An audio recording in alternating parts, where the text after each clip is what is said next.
I'm back, and like always, every week, I'm giving you the Rashod Bateman update, and you guys are expecting it at this point because I'm getting emails about it. When's it going to happen? When's it going to drop? I need to know about Rashod Bateman. I need to know what to do. I need to huddle. Most importantly, you guys just want to hear about the guy, and I'm here for you. Rashod Bateman, it did not look good last week. It did not, and it hasn't looked good the last couple weeks. And some things to notice here, he's had less than 100 air yards in every game but one, so he's not really getting consistently targeted downfield. But however, he's seen 5 or more targets in every game he's played. That's very good. 19% target share on the year.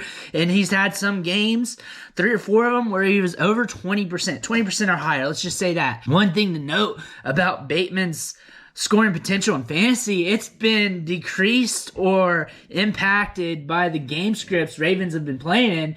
The Ravens have scored 20 points or less in 4 of their last 5 games. They've just not been able to move the ball, put points on the scoreboard. The opportunities for him to even get a touchdown are limited. He hasn't scored one yet on the season, which with him getting a 20% target share on average week in and week out, at the low points around 17%, he's due.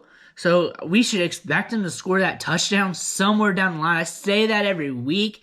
Last week against the Browns, that was a horrific game script. The Browns did what they wanted to do, which caused the Ravens to do what they wanted to do, and you just had a very slow, unproductive game. Pretty much like the week before against the Dolphins, that was very slow and unproductive, which is not good for fantasy results. This week, Baltimore Ravens and Rashod Bateman have the Pittsburgh Steelers. Vegas has this game set as a 44 over-under. If I was a bettor on this one, I'm going to slam the over on this game because I could see the Ravens digging in on this one.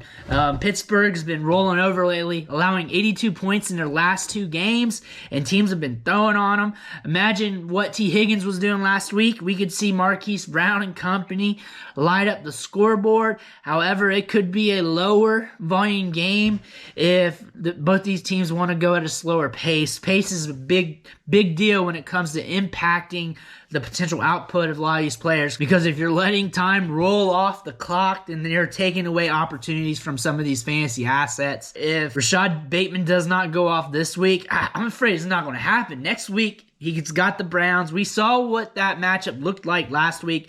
Slow, unproductive, and not many opportunities for him to succeed. There's a chance it could break open, but not likely because the Browns just want to run the ball and eat up clock.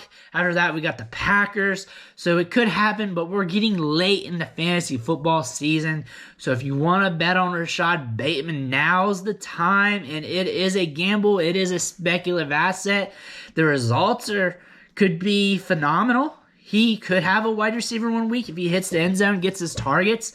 That could happen, especially if the Steelers decide to roll over, which could be. I mean, they have allowed 82 points in their last 2 games, 2 L's back-to-back that had high point totals. The 44 over-under indicates that this could be a lower scoring game, but that doesn't always mean that's going to happen. A lot of times, if it's a high over-under, sometimes it's under. Lower over-under, sometimes it's over. I think this one could be over the 44 threshold.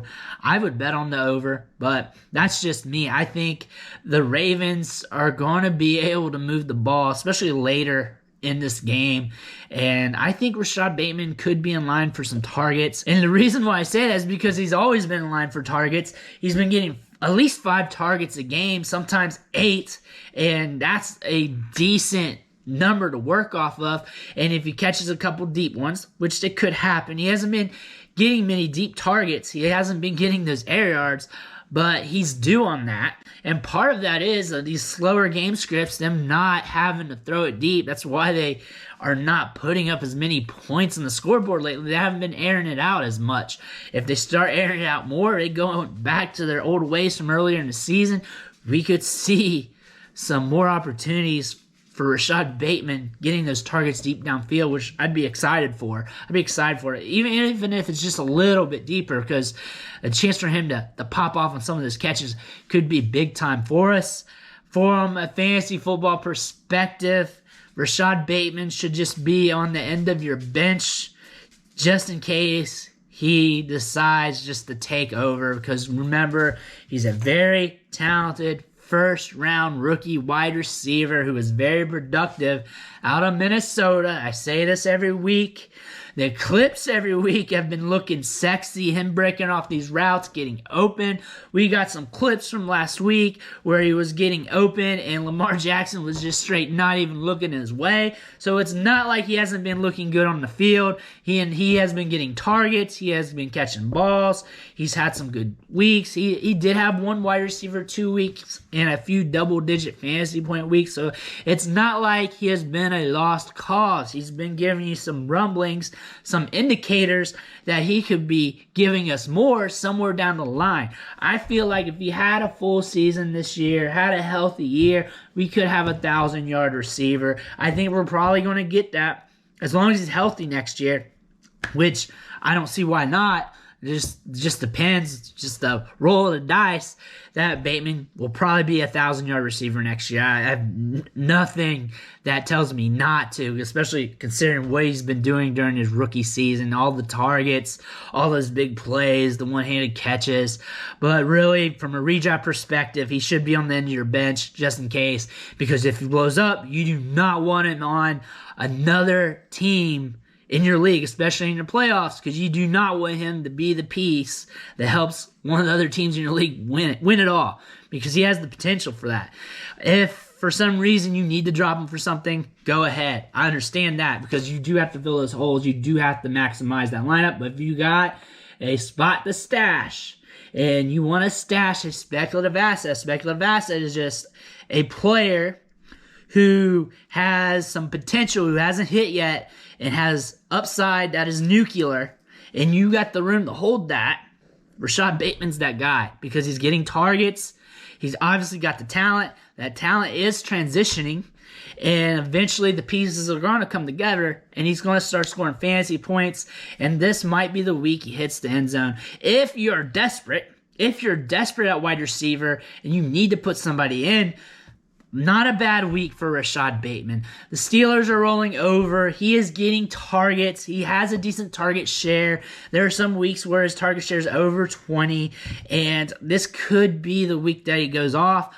Would I bet on it? Would I put my life savings on it? No, because that's too risky. However, if you're in a bind and you have to throw something in there anyways, you might as well put on a first-round wide receiver who's getting targets in the offense, who's in a matchup that has a game script that could break and allow him to be successful. So that's something you may want to capitalize on, just to take that risk. If you want to take a risk on a player, say you're in a deeper league and he's on your roster and you just want to gamble because you need upside because you're facing a tough team in your league, maybe Rashod Bateman. But again, that's a risky proposition. From start sit, overall subjective analysis, he's a sit unless you need somebody, because he does have upside. And I want to thank you for sticking with me. Make sure you hit that subscribe button on the way out. Every subscription matters. It fuels me to keep doing this content for you, going over the advanced metrics, going over the tape and everything else. We're popping off with some rookie content, getting you ready for them rookie drafts this spring.